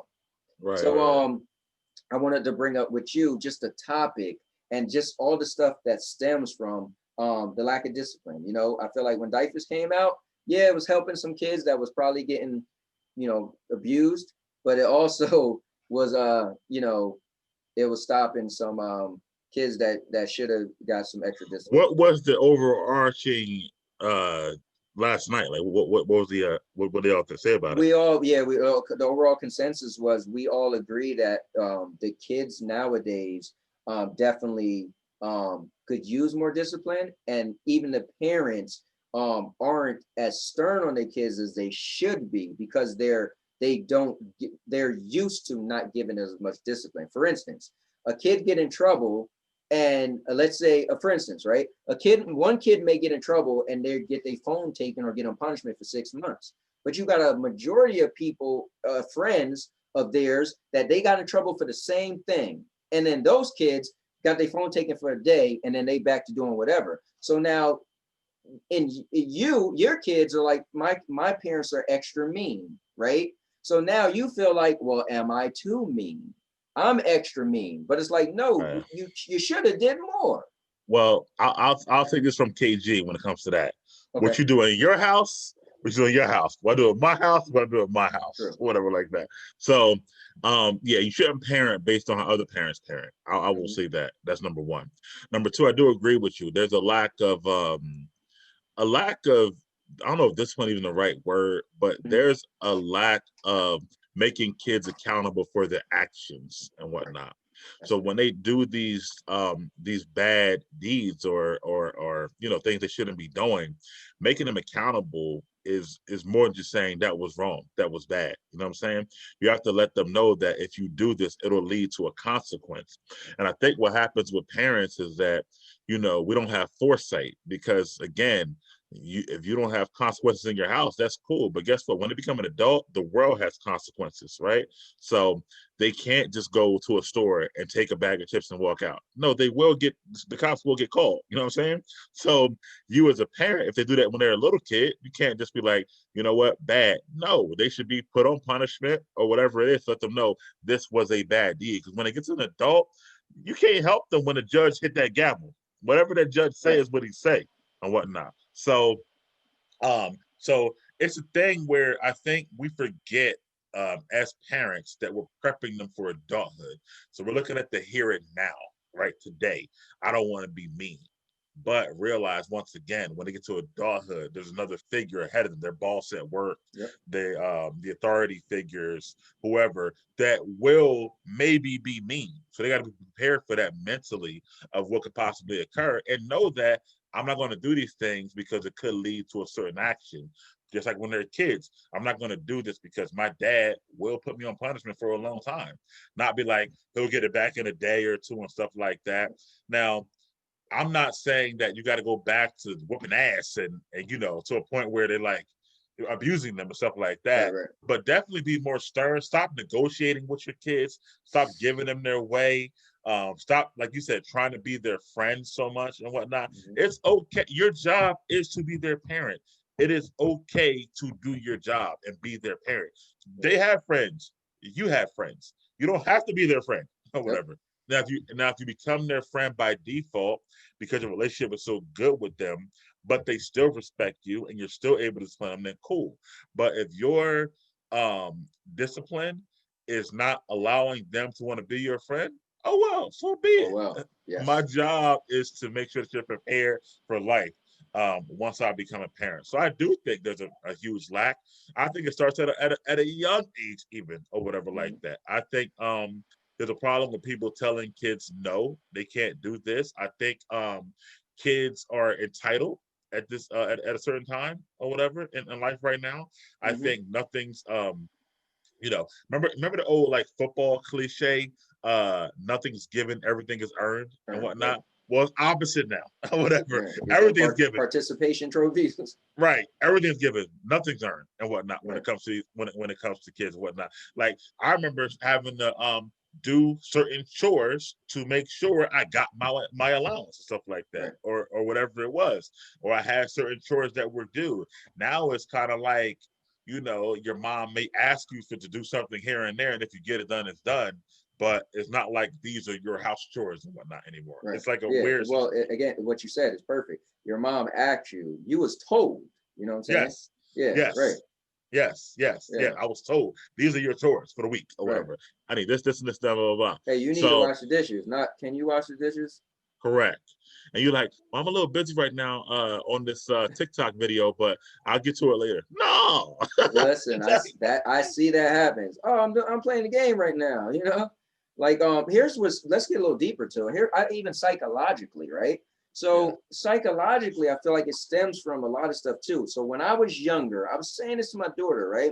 When I was younger, there was kids who, like, let's say cutting themselves or stuff. They dad died, or they dad, like, they had issues, right? You got good kids now doing the crazy stuff. You got kids who have great parenting, good parents, and they're out doing stuff that when I was younger, those, like, it was, you knew, like, oh, the real bad kid in the neighborhood, we all know, man, like, he's just out there, man. He got, like, his mom got locked up. He lived with his uncle that's a drunk.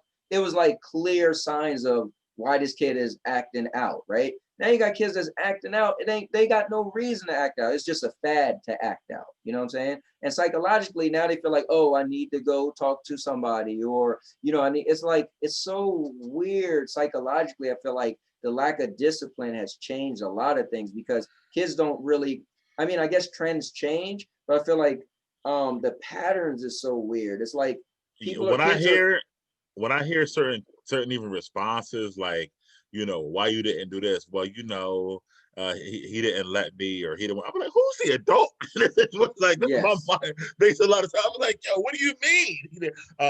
Yeah, I was gonna go, but he didn't really want to go. What? My mom would be like, you better get in this car Yes. Right. right now, or something like that. What are you talking about? I just told the person, my kid actually the other day, I said, listen, I was an only child when I was a little kid and stuff like that. And I said, that my mom would go to a retail store, and guess what? I got to be there, and I got to hold the purse while she goes shopping in the store, Yep. and I can't be like, Mom ain't hold no purse. What? I would Yeah. have said that. Listen, one thing my mom didn't play, she always said, "You better not embarrass me." Correct. Like that was not a joke. You was walking in the store, you wasn't touching nothing. We was like good little kids because my mom was not trying to be embarrassed. You're not gonna And let be me in tell here you acting something up. else. When Mhm. they get older, right? Not like the kids, but when they're still like late teens, Right, stuff right, like that, early adulthood or whatever like that, they really have this sense of entitlement, even as adults. Like, you're supposed to still feed me. You're supposed to still buy right, my clothes. You're supposed to still pay my, well, I'm supposed to live here for free or whatever like that, right. those type of stuff, whatever like that. And it's like, what? Like Like, no, yeah. It's so deep because I was telling my daughter, and I was always saying to my kids, my older kids, like, listen, no one promised you nothing. right, Nobody, right? So you have to earn everything. Like, you think your job just said, oh, we signed a contract, you're here till you decide to quit. No, you know what I'm saying? And I always told my daughter, like, everything I'm teaching you today, you think you get in trouble today, it's about when you turn 18, where I can't tell you nothing, where the government says she's an adult, she do what she wants. So our job is to make you into a really good decision maker for 18 correct, years old. That's what it correct. comes down to. Give you a good Yeah. character, make sure you're a good person, you're going to make great decisions. And that's it. Listen, man. At the end of the day, man, I appreciate so much, and I'm so easily. First of all, there's three things that happen. I appreciate everything I get, like you said, right? You couldn't get games as a kid, so now as an Nope. adult, you appreciate it more. You can buy your own games, stuff like Yep. that. So I appreciate so much. I'm easily pleased. I don't care what someone gives me. I will take it. I'm not like, "Dad, that's Right. it." Kids today is just like, what? You know what I mean? Listen to that. I Yeah. take it. I appreciate it. And I can deal with adversity at any time or whatever like that. Just like you did this summer when your power went out. You know what I Right. mean? You went in the car, you stayed in the house, you dealt with it. You know why? Because you ain't had no AC growing up or whatever. So Exactly. it really like make you feel like, oh man, we got to go to a hotel right now or whatnot. You know what Right. I'm saying? It's Right. like Yeah. it's different. So I just feel like those things help shape me to who I am today. And I feel, and it's a weird, right? Because as we get as each generation uh grows, especially as a Black community and all communities, we get Hmm. better, right? We make more money, we're able to Right. provide more. The kids' lives are naturally easier, so it's kind Correct. of harder for them to be able to accept the no's, or why I can't have this, things like that, because we were told no sometimes because our mom really didn't have the money. Right. Yes. Right. So they're like, what are you talking about? You got the money right there. Why you can't buy this for me? Right. That's what I'm talking about right there. So it's a little different because for us, it was like, they told us no, two reasons. We could have it and they had the money or whatever like that. Right. So for them, it's harder to accept. So it's hard because you want to give your kids the best, but at the same time, you got to figure out a way Well, to make them better. and it's even for me too, like even with my daughter, right? So she's 14 now, right?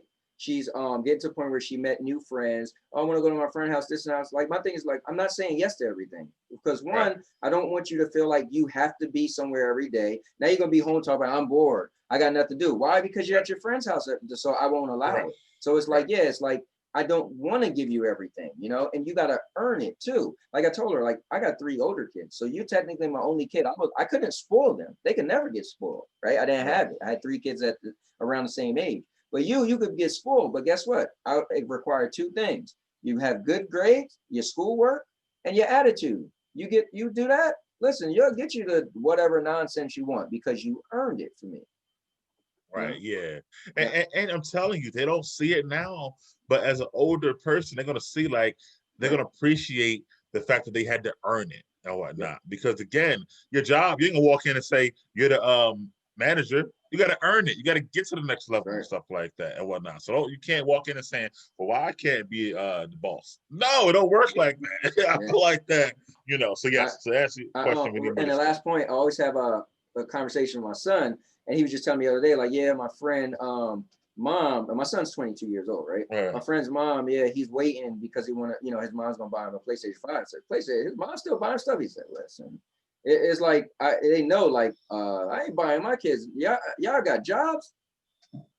You know, it's like I don't want them, you know what I'm saying? And it's like weird. It's like that's just my thing. I want them to be able to be independent. Like now you're at that age where you could do things for yourself. Like, yeah, we might be like, oh, you fly, I'll buy, right? So my son might drive to McDonald's and I'll go with him and I'll buy, right? But your mom's still buying you a PlayStation 5. Yeah. And you got a job? Yeah. I don't know if it's a Christmas gift, so I don't want to, you know, talk about that household or whatever like that. But that's listen, I ain't buying my son no Christmas gift of a PlayStation 5. That's right. I would get him a Christmas gift, but not that type of Christmas gift. Correct. Right. Yeah, that's a little much. So anyway, moving on forward, man. You're right, up, man. So all right, now this is crazy because I was on the San Anthony show and you pulled him out and whatnot. So I was like, I don't want to give a number now. I'm gonna give a number on Sunday or whatnot. That's perfect. That's perfect. So all right, so guys, I kind of remember numbers that were given on the show, so I'll have to repeat those numbers or whatever. All right, cool. So guys, if you don't know how it goes, this is my portion where I'm gonna read from. It's called a book of questions. It's 100 and 200. It's 1 to 217 questions, hypothetical questions. If you guys seen this before, I'm gonna ask Mike to pick a question. He's gonna pick two numbers, and then we're gonna go through them. So Mike, let's do it. Let's start with 120. 120. That's crazy because where I opened it, it was at the top of the thing was at 120. Wow. That's crazy. All right. So would you accept would you accept $10,000 to shave your head and continue your normal activities? And you can't wear a hat or a wig, and you can't explain the reason why you got a haircut. Obviously, it's an easy question for you, but but you'd be like, "What? 10,000?" I just shaved my head this morning when I got it in the shower. So right. But for me, for all transparency, I got a full head of hair. Right. So, for me, man, shave my, and I can't wear a hat and I can't wear nothing. And you can't explain it. I mean, for 10 stacks, I would do it because think about hair, it grows. So, you know, well, not for everybody. Well, for me, it still grows. So I would do it now. At my age, I'm 36 now. So they do say sometimes that if you shave it off, it might not grow back like it used to be or something like that. Right. So that would be my fear. At 25, it would have been a heartbeat. But now it'll be a little hesitancy, like, what if it grows back, but now it's not? You know what I'm saying? This and that, or whatever. That's true. Like that. So, but for 10 stacks, bro, I'd take a chance, or whatever like that. I'd just keep it low, keep me a little T.I. style haircut or something like that. Call it a day. All day. So, yeah. All right. I'll pick it up because that's an easy question for you. So I'll pick another one. Let's see. I would do, let's go with 15. 1-5. 15. All right. All right, so number 15 says, whom do you admire the most? And in what ways does that person inspire you?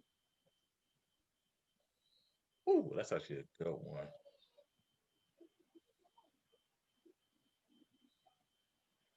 I would say my, that's tough. That's real tough. I'll probably go with my mom if I had to pick one in particular. Only because she's almost 60 and she's still working 2 jobs as we speak or whatever like that. And you know, when she raised 2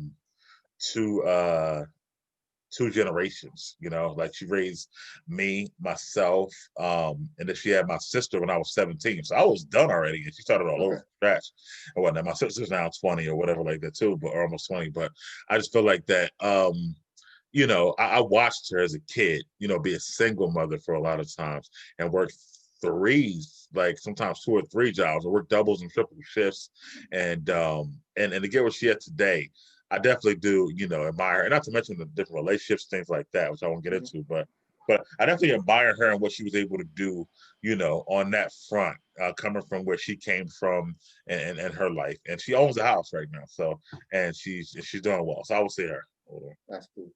How about you? I'm gonna say my grandfather, who passed away in 2002.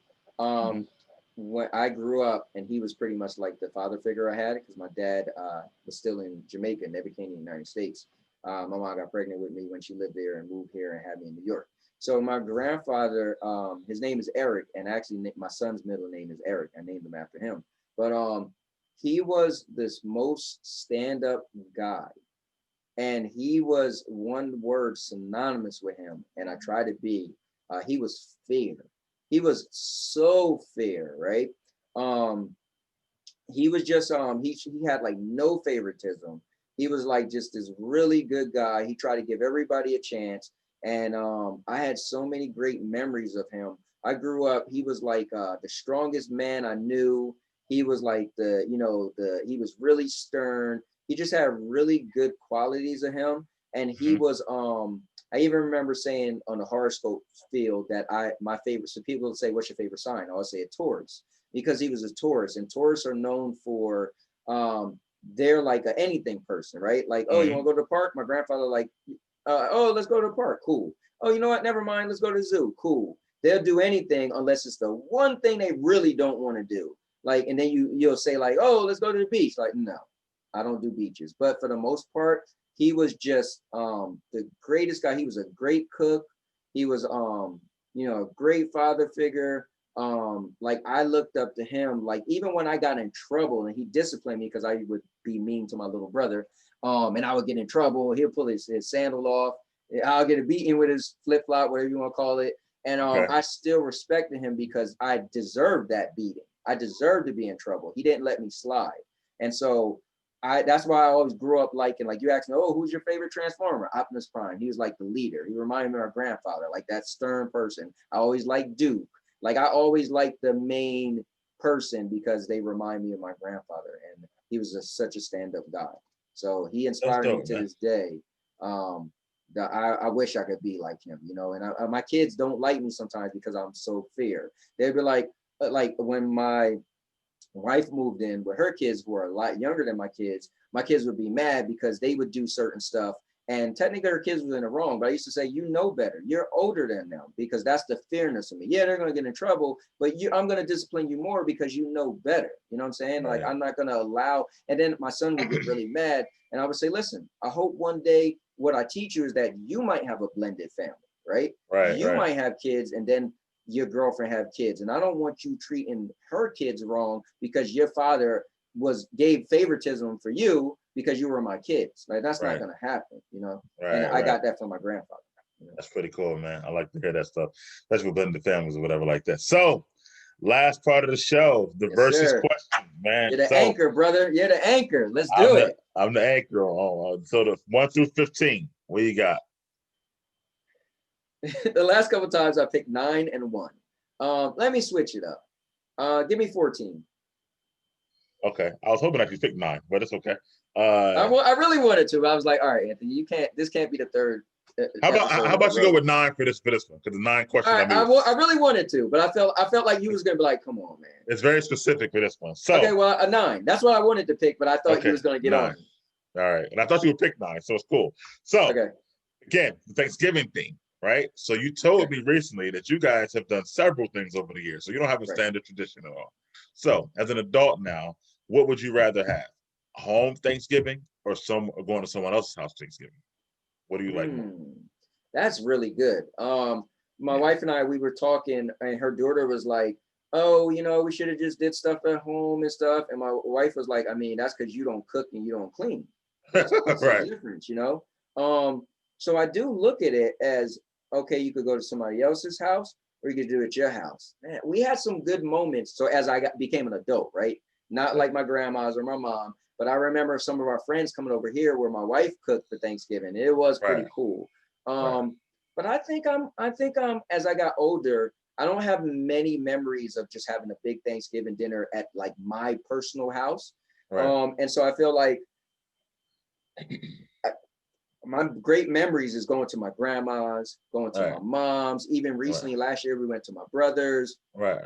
I think I'm gonna take that experience of going to somebody else's house, because again, it's not, you know, a whole big thing going on in my house. We don't have to do the preparations. I feel like it's real comfortable just going to somebody else's house, laughing, joking at their house, and for selfish reasons too. Again, like my wife said, we don't have to cook, we don't have to clean. We was able to just, you know, go to somebody else's house, get the whole family to their house, like my brother's house last year. It was a great time. And then, you know, when we're ready to go, like, all right, you know what, hey guys, we're gonna cut out. Like, oh, you leaving now? Yeah. And then we're out. You know, I think that's a really cute, put a button on it, bam, you know, somebody else's house, enjoy it, and then you get to leave and go home and have the rest of your night. Well, first of all, back to our previous topic about the kids. Your wife should have said, "Okay, I'll cook, but you clean." To her, to her daughter, That's true. and stuff like that. You saying so? That's number one. But number two, yeah, man, they both have their benefits and not. You know, like I've done both as an adult. You know, my ex, Mhm. we cooked at home one time, had a lot of food.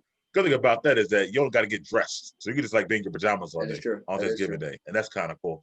And you can sleep in if you want. You know, what I mean, you don't have like a time. I got to be here by this time and whatnot. Right. So that's the good thing about that. You do want more leftovers because you're at your house, but also more to get rid of. So that also sucks sometimes too. At the same Yeah. time, but it can be very relaxing at at home because, like I said, you don't got to get dressed. You can watch what you want on your TV or whatever. You can kind of like just enjoy yourself and not, I guess, have to be so bothered with a lot of people. But at the same time, going away, like you said, you can have games out. You can have more fun. Mhm. It's less cleanup, like you said before. Take a little plate to go home or whatever like that, and call it a day or whatnot. So I've done both. I think it's more about the mood, how you feel in that particular year. But if I had to pick one, I'm with you, going to someone else's house. Yeah. So yeah, when I did it at home, it was really that year. Like, you know what? I don't feel like going nowhere. I just want to, Right. you know what I mean? I just want to Right. be home this year and stuff like that. So I think the mood of how you I feeling during agree. that season changes a lot too, and stuff like that. So, all right. So what else you got? You got 14, or you can go with one? Which one you want to do? I'm gonna go with 14 because I did All bring right. it up. Okay. And this is good too. We talked about this when you had your recent pain. So, and speaking of that, would you rather deal with emotional pain or physical pain? Hmm. Like a heartache, like, you know, Yeah, like a heartbreak, a heartbreak. heartache, a death, something you have a hard time getting over, like it's really causing Right. you pain, stuff like that. Yeah. Um, I guess I would do that. I'm kind of broken. I'm not gonna lie to you. I was married 3 times. When my grandma died, I told myself that was the last like older elder person in my family that me and my grandma was like this. That's why Yeah. my picture of Now Your Mama Knows is me and my grandma. Right, And if the day I go to make that logo official and they say, hey, how could you know? My grandma's gonna be on there. So right, when my right, grandma passed away in 2015, something in me died. There's certain emotions. I feel like nothing could surprise me. You know, I knew my grandma was gonna live forever, obviously, but when she died and the way she died, you know, they said, you know, she ended up having a stroke, and they said, her, like she had brain damage, and they was like, pretty much, there's nothing they could do. And I fought with it. I was like, no, give her one more test. They was like, you know, it's pointless to give her a test. You're gonna put her body through more ache, whatever. So I watched her die for 2 weeks. They said we're just not gonna feed her anymore, you know. And you know, they just made her comfortable, put liquids in her, but they didn't let her eat. And to this day, I said my grandma didn't die because of, she had a brain problem. She died because she starved to death. You know, but I went to see her every day and watched her till she died. So that kind of took a little bit out of me. I don't think nothing could surprise me. You know, this is gonna sound real morbid and bad, but my kid could die, and I'd be like, that's life. You know what I'm saying? Nobody's gonna live forever. hold on. So I guess that's more the question. Would you take that hurt, or would you take a physical hurt? Or which one hurts you more? Not saying Right. moving forward, which would you rather Oh, have? I thought you meant personally for me, because Well, yeah, like, personally for you, which yeah, one hurt more? Your worst physical pain or your right. worst emotional pain? I guess that's more how. Well, me today is I'll take the emotional because I don't really think nothing like Listen, bro. Listen, my No, no, no, no, mom. no, no, no, no, no. You're not. Okay, let me try to rephrase it. So Okay, yeah, let's take rephrase that. it. Let's take Right, that grandma's pain when right. she passed away. That versus your worst physical pain. Which Okay. one would you rather have? Yeah, I would definitely do it. Again, we got to go by realistically, right? So I never lost a limb. The worst thing I probably had was the only stitches I ever had was I had this got split open for me putting my Okay. hand through a window. I mean, it hurt when they put the needles in there to numb me up, but I mean, that's probably the worst pain I had. I mean, I did a lot of things. I jumped out of a tree. I sprained my ankle. I've had some pain, but nothing was worse than that. Yeah, obviously my grandma, and even when my grandfather that I was really in, my Right. heart, man, he died in 2002. I almost got fired. So, quick story: when he passed away, I took bereavement. I was gone for a week, and he gave me this wrestling calendar, and you would rip it off. You ripped it off, and it was the next day. Well, I would rip it off and put it in the box. So when I came back to work after a week of him passing away, I went to my calendar. I was like, so I'm expecting it to be on that day I left. So I was like, yo, what happened to my calendar? They was like, oh, we had whatchamacallit sitting at your desk. And he was like, oh, I was taking them off for you. I was like, well, where are they? He was like, what do you mean? I threw them away. Bro, I flipped out and they was like, yo, you're gonna have to calm down. Like I snapped. And so Wow. yeah, I mean, that definitely was like no pain I felt. Again, I was never shot before. There could be a lot of pain that's really bad. I split my chin open before, and didn't want to go to the doctors, and literally got butterfly stitches and did it myself. That hurt really bad. Took a while to be healed, but yeah, nothing's gonna compare to when my grandma and my grandfather died. Nothing. But again, Okay. somebody might have said, bro, I got cut on my leg. I got bit by a shark.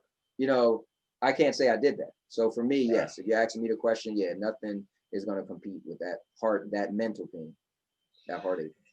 Yeah, I mean, I've had some physical pains too. My foot got ran over by a bus, a New Jersey Transit City bus, for God's sake. So, Wow. and I guess we can say that story for another show, whatever like that. But those tires in the New Jersey Transit Oh bus, yeah. so it ain't no joke or whatever. So I've had some things happen to me too, and like hyperextended my knees, you name it. But I think in a general sense, I've had some heartbreaks, some deaths, and some of those things, man, they can linger for a long time. Yeah. You know what I'm saying? That physical pain, it's kind of like to me where it was like getting the beating versus a punishment and stuff like that. Like, for me, yeah, the beating hurt at the time and made it hurt for a couple of days, even depending on how bad you got beat. But that punishment, man, that was like, my worst punishment was 5-6 months or Oh whatever. wow. I would have took any ass whooping over that 6-month punishment that I Right. had in my life, whatever like See, that. I'm the opposite. Yeah. See, Because I feel like the fear is greater, right? So when I know my mom was going to tear me up, I'm so afraid because it was pretty extensive that I would rather you had just took away my stuff and I'd be. But then again, me getting younger, I didn't have probably as much as you to take away, right. right? Right, right, You right, know what I'm right. saying? So and it was, I was the only child. You had several brothers. So for Right, me, just sitting in my room every day for 6 months, on weekends too, nothing right. to watch, nothing to look at, nothing to play with, and it was even like, it was like literally like jail. Whatever, you can come out to eat, go back in your Right. room, basically. You know what, So too, real quick, I want to throw in there. I think also my day and age is my mom just didn't believe in punishment either. So I can't really say I was on punishment that much. No, I got tore up. You know what I'm saying? So I think that it wasn't like, oh, when your mom, if you ask me, how long did your mom put you on punishment? Bro, I didn't get punished. yeah, I got tore up too, but I'm like I Right, said, in hindsight, like going back now, right, man, that 6 months was at like 14 years old, bro, right, with nothing to do, with nothing, right. no cell phone or nothing. I would have took the ass whooping any day of the week, only because it was so long and Gotcha. whatnot, and it was so bad. Like she would make sure that like if we would go to a family's house and they would have something fun, we like, let's go home. It's too fun over here. Like y'all gonna punishment or whatever like that. So no. But so for me, I look at it like that. Like, yes, I may be hurting, even if I had like a surgery, and I was on had to do what they call that Rehab. whatever, rehab for 6 months or whatever like that. A lot of pain. But man, that emotional hurt. It Yeah, sometimes can hit you out of nowhere. I just told you the girl cheated on me. It was three, right. 4 months later. And I Yeah, was like, sometimes it changes you. oh man, yeah, You're you know what not I'm the saying? person you used to be after that. Yeah, Yeah, so I would take the physical pain over the emotional pain. Because yeah, again, even if I want to break it down anyway, the physical pain, I know there's an end to that. There's an end game. Yes. You know what I mean? It's supposed to hurt. That emotional pain, it could be 10 years later, and you could maybe see a picture that you and your grandma saw together, and it might hit you all again. You know what I'm saying? Like, you don't know when it might come back up, stuff like that, for the emotional part. So I would say it like that. So, but that's that, man. Hey, our show, man. Want to wrap it up? Yes, sir. Guys, thanks for tuning in. Again, guys, this is going to be the most transparent show. We love to talk about our lives when it comes up in a conversation. We don't mind going in depth. We thank everybody who subscribed. We thank everybody who have placed a comment. Guys, we do go back and see your comments. Sorry if we take too long to get to them sometimes, but we will do a better job of checking out the comments. And please share this. I feel like we're the best kept secret. There's a lot of podcasts. Listen, I do and Mike do. We both do a lot of content, right? I do gaming, I do podcasts, do other shows with people, and I'm not knocking that, but I feel like this is my best quality show. And I do a show with my wife, right? And that show is awesome. People love it. But here you're going to hear stuff from me that you're not going to hear anywhere else, right? Here you're going to, it's just, we're going to give you a certain show that I believe you're really going to like. And you're going to also talk a lot about, right? You could take topics and stories that we tell, and you could be at work like, man, I was watching the Big Mike.LittleAnt show, and oh, check this out. Mike had this versus question. And so I believe the content we have is long lasting. So. Hey, and I want to say also, of course, like, comment, and subscribe. It's been an amazing show, number 20, man. We appreciate all you what you're doing right now. Share with your friends. We'll share it to, everywhere else and whatnot. And we do appreciate it. As he said everything, I'd say anything else, but he said a mouthful. This is an amazing, amazing show, man. So, yes, man, so let's just wrap it up here. I'm Big Mike. I'm Little Ant. Out. Out.